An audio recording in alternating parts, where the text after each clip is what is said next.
kita banyak Ya banget. silakan dicermati video teks anekdotnya. Di situ udah share. Kalau itu mah kita tahu kali. Saking kayanya mereka sampai mampu beli baju termahal di Indonesia loh. Apa? Baju termahal? Saking kayanya mereka sampai mampu beli baju termahal di Indonesia loh. Apa? Baju termahal? Nah, menyenangkan. Kamu terhibur gak dengan video itu? Ya misal kita baca anekdot tapi secara umum saja gimana? Kurang? Iya. Kurang meneliti. Ya. Lain lagi? Ya. Dari video tersebut membahas tentang baju termahal di Indonesia. Bagi orang yang paling kaya di Indonesia ketika sudah memakai baju KPK. Terhibur videonya? Sekarang ke kaidah kebahasaan teks anekdot ada berapa? Nah, 1. Kata keterangan waktu-waktu yang namanya cerita, kita menceritakan kepada seseorang berarti kan sudah jadi. Apakah kamu kalau cerita ke teman cerita lucu ngarang? Enggak.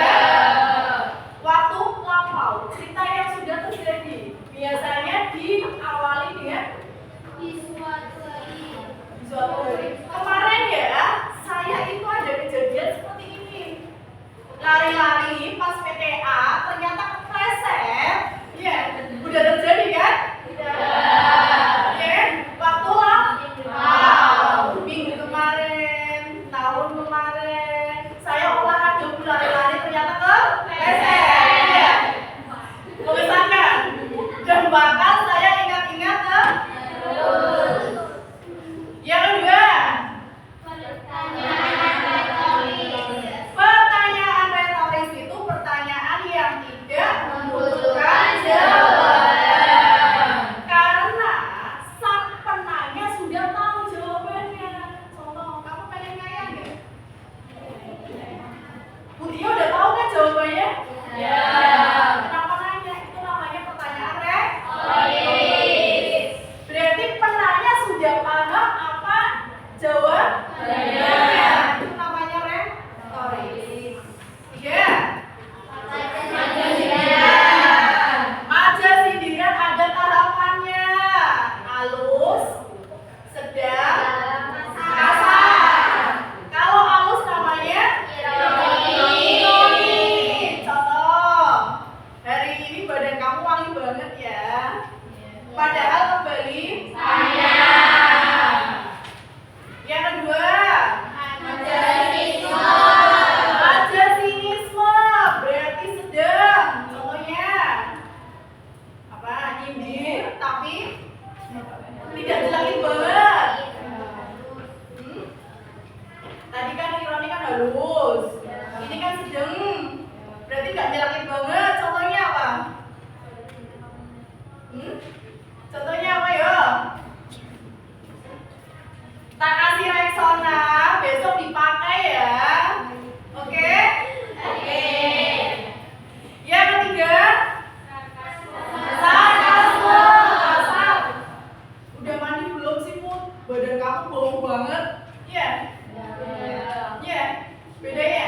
Berarti dari sedang, halus, kasar. Tingkatannya itu. Yang keempat,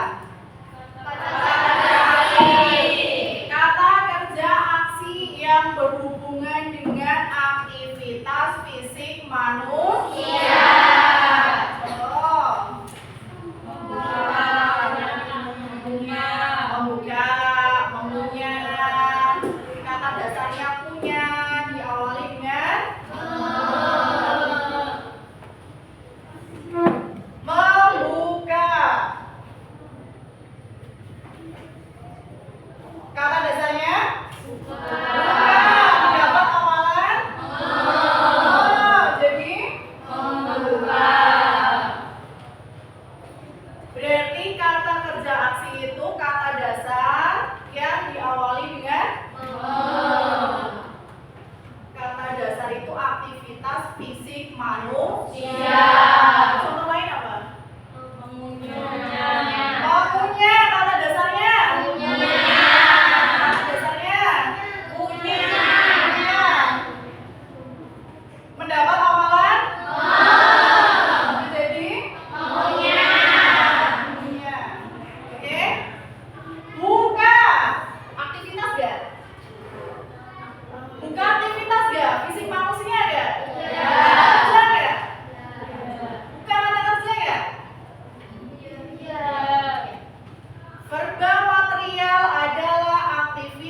fisik manusia.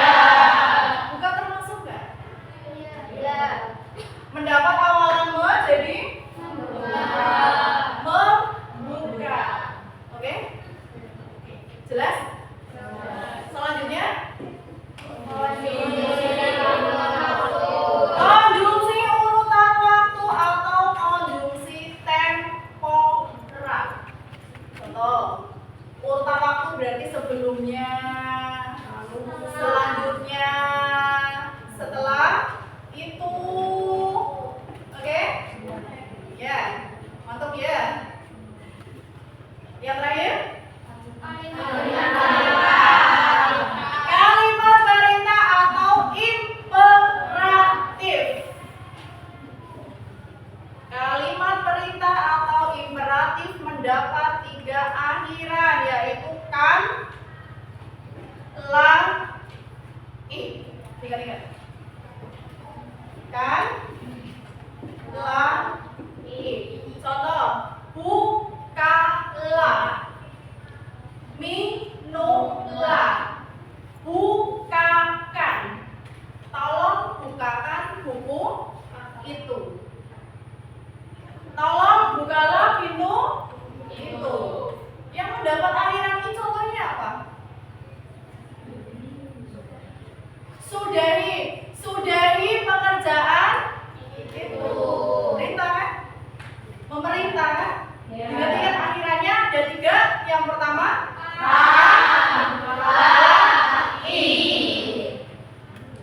ada lagi? Cukup sudah? Ada pertanyaan? Ada pertanyaan? Tidak? Sudah jelas? Silakan bentuk kelompok yang terdiri dari 6 sampai 7 orang. Nanti kita bagikan LKM-nya, lembar kerja muridnya. Yuk.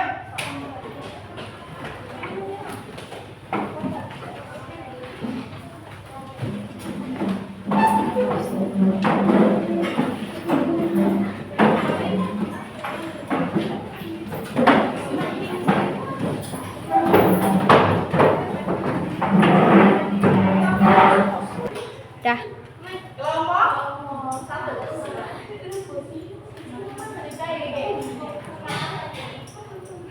Kelompok 2. 3.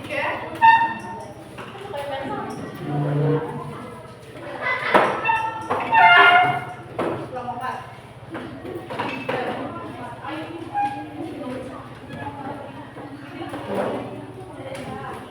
Ya, silakan lembar kerja muridnya dibuka. Kalian di situ harus analisis struktur dan kaidah kebahasaan anekdot. Ya, perintahnya jelas di situ. Kalian harus ngapain? Dikerjakan, tak kasih waktu 15 menit cukup.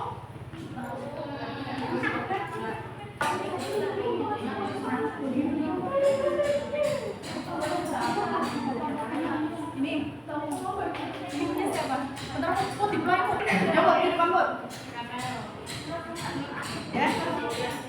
Kelompoknya ditulis, nah ini dianalisis yang termasuk orientasi mana, komplikasi mana. Satunya OKE. Evaluasi. Yang direbuk 1 orang. Tidak ada ya? Tolong semuanya diskusi bareng-bareng. Yuk bukunya dibuka.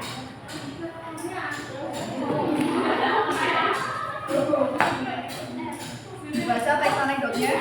Ya, apa? Karena yang namanya analisis kan dari bahasanya kan sesuai dengan teksnya. Jangan diadakan. Bisa.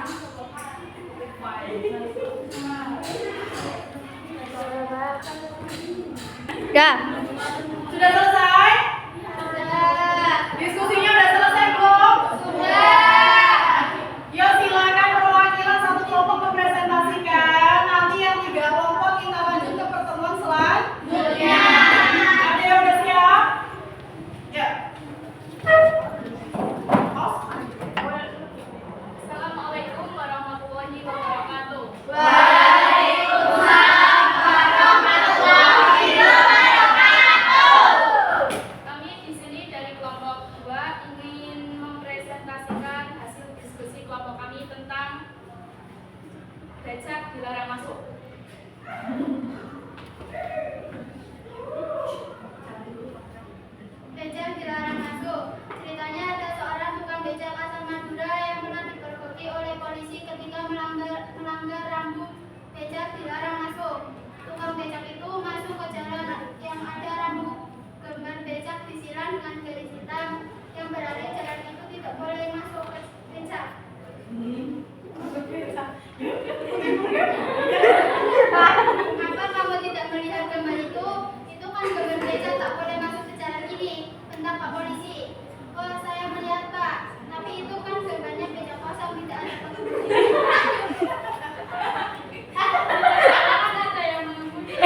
Yang kosong berarti boleh masuk. Jawab si tukang beca.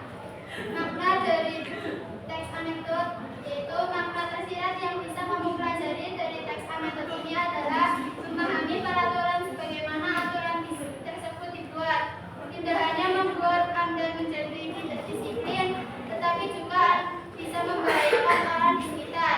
Seperti tukang becak ini yang beralasan aturannya hanya bisa dipatuhi jika becak tersebut kosong. Kaidah kebahasaan teks anekdot dalam cerita becak. Becak dilarang masuk. Kata keterangan masuk. Sini struktur ya. Kata keterangan waktunya tidak ada. Yang kedua, pertanyaan retoris. Apa kamu tidak melihat gambar itu? Yang ketiga, maja sindiran. Apa kamu tidak melihat gambar itu? Itu kan gambar becak tak boleh masuk jalan ini. Yang keempat, kata kerja aksi. Mengemudikan, melanggar, menggambarkan. Yang kelima, konjungsi urutan waktu tidak ada. Yang terakhir, kalimat perintah tidak ada. Apakah ada yang bertanya? Tidak sini, Bu.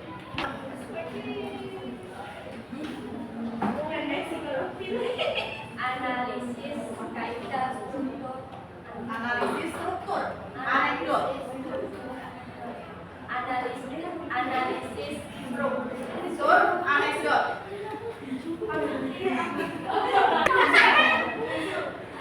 Analisis struktur anekdot. Gitu. anekdot. Bagian orientasi. Bagian orientasi. Ceritanya ada seorang tukang becak asal Madura yang pernah diberdomi oleh polisi ketika melanggar rambu becak dilarang masuk. Tukang becak itu masuk ke jalan yang ada rambu gambar becak silang dengan garis hitam yang berarti jalan itu tidak boleh masuk becak. Komunikasi. Apa kamu tidak melihat gambar itu? Itu kan gambar becak, tak boleh masuk jalan ini. Kata polisi, oh saya melihat pak, tapi itu kan ada gambarnya. Becak kosong, tidak ada pengemudinya. Becak saya kan ada yang mengemudi. Tidak, kosong berarti boleh masuk. Jawab si tukang becak.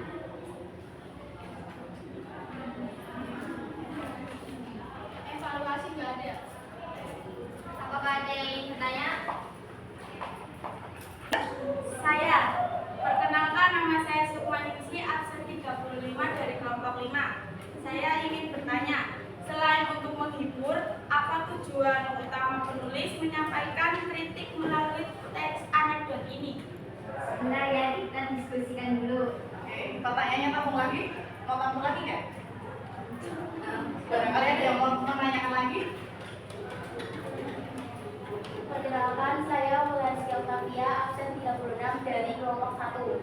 Pertanyaan saya, bagaimana penggunaan kalimat-kalimat tersebut sehingga dapat mempengaruhi emosi atau reaksi audiens?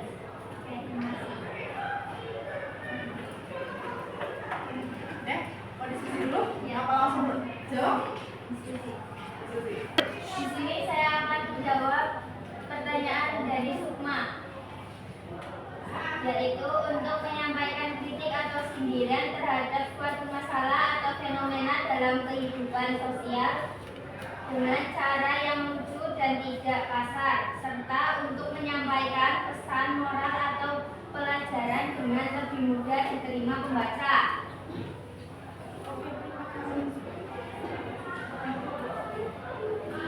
Saya akan menjawab pertanyaan dari Wulan. Kalimat lucu atau berlebihan, 2 kalimat sindiran atau ironi, 3 sederhana dan mudah dipahami, 4 kalimat dengan permainan kata, 5 kalimat dengan kontras perbandingan tak terduga. Ya, terima kasih atas jawabannya. Sama-sama.